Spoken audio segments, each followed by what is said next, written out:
बसला की चुन कर मारेंगे उसको। अरे आम्ही ठाकरे, मी पहिल्यांदा आदरणीय दादासाहेबांना, आदरणीय भाईसाहेबांना, सर्वच शिवरत्नच्या सर्वच मोहिते पाटील बंधूंना, उद्धव बाळासाहेब ठाकरे गटाच्या वतीनं मी यांचे आभार मानेन। याचं एक कारण आहे, कारण 46 दिवस ज्या अकलूज नगर परिषद गव्हर्नमेंटने 46 दिवस लाक्षणिक साखळी पद्धतीने उपोषण केलं आणि त्यावेळेस मी सुद्धा शिवसेनेचे पक्षप्रमुख, महाराष्ट्र राज्याचे मुख्यमंत्री तथा आमचे कुटुंब प्रमुख आदरणीय उद्धवजी बाळासाहेब ठाकरे, युवा सेना प्रमुख आदित्यजी ठाकरे आणि नगर विकास मंत्री त्यावेळेचे एकनाथजी शिंदे साहेबांकर, मी असेल, आमच्या नामदेवराव वाघमारे असतील, स्वप्नील भाई असेल, गणेश असेल,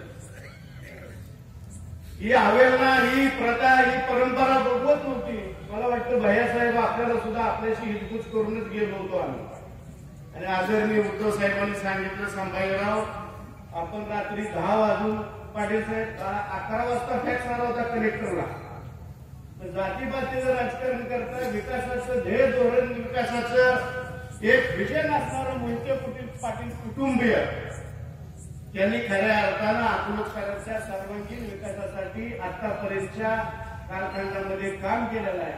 आणि निश्चित माझ्यासारख्या एक चळवळीच्या कार्यकर्त्याला, शिवसेनेच्या शिलेदाराला बरोबर या ठिकाणी घेऊन आपण सर्व धर्मसंभाव आणि सर्व मित्र पक्षाला घेऊन आपण या ठिकाणी चांगल्या पद्धतीची नगर रचनेची आणि नगरपालिकेची या ठिकाणी रचना आणि सर्व घटकांच्या सगळ्या समाज बांधवाला घेऊन आपण केलेले आहे। निश्चितपणाने विजय हे आपलाच आहे। कोण काय म्हणत असेल याच्याकडे लक्ष देऊ नका, आज मी काय बोलणार नाही, पण मी आता वाक्यातच सांगितलं, आमच्या महादेव तळेकर सरांनी सुद्धा आता एक वडाचं दर्शक उदाहरण पण दिलं होतं बाहेरसाहेब। आणि तुम्हाला पंढरपूर तालुक्यातून माझ्या वाळवणी जिल्हा परिषद गटाकडून 15,000चं 13,500चं लीड होतं, त्याच पद्धतीचं 42 गावात सुद्धा लीड होतं। मी अकलूजच्या सुज्ञ मतदार बंधू भगिनी आणि नागरिकांना कळकळीची विनंती करणार आहे की आपल्याला वाले कोण सुद्धा नाही, भविष्य काळात जे असले कादर खान येतील, शक्ती कपूर येतील, पहिल्यांदा मी तुम्हाला बोललो होतो मिशावाल्याच्या मिशा या ठिकाणी खाली करून आपण ती पलटणला पार्सल पाठवलेला आहे।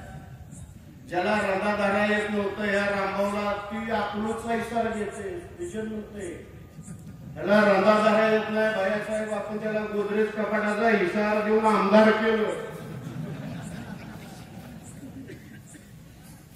ज्याची लायकी नाही,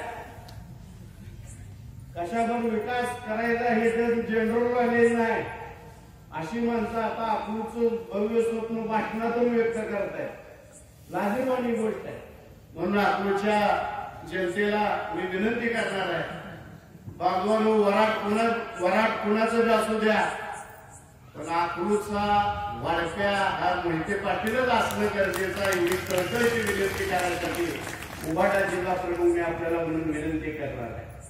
बरेचसे वक्ते बोलणार आहेत, फारसा वेळ मी घेणार नाही, पण निश्चितपणानं या ठिकाणी निकाल लागलाय असं म्हणलं तर सुद्धा काय वावगं ठरणार नाही। कारण ज्या वेळेस मी ज्यावेळेस मला हवामानाचा थोडाफार भयासारखा अंदाज आहे आपल्यामुळं 2 तारखेचा गुलाल हे आपलाच आहे। आणि म्हणून एक कळकळीची विनंती करतो की तुतारी घेतलेला माणूस आणि त्याचबरोबर असणारे आपले 24 उमेदवार, शिवसेना उभाटा गटाचे असणारे उमेदवार 2 आणि 27वा आपला नगराध्यक्ष प्रचंड मताने अकलूजचा स्वाभिमान राखण्यासाठी आणि पुनश्च एकदा मोहिते पाटील घराण्यावर अकलूजकरांचं नित्यंत असणारं प्रेम व्यक्त करण्यासाठी एवढा प्रचंड हावळा द्या की यात पालकमंत्री धुवून निघाला पाहिजे, रामभाऊ धुवून निघाला पाहिजे, मृगपाची तलप परत कुठेही उभा राहायची यांना तलप न झाली पाहिजे अशी कळकळीची विनंती करतो। मी माझी रजा घेतो।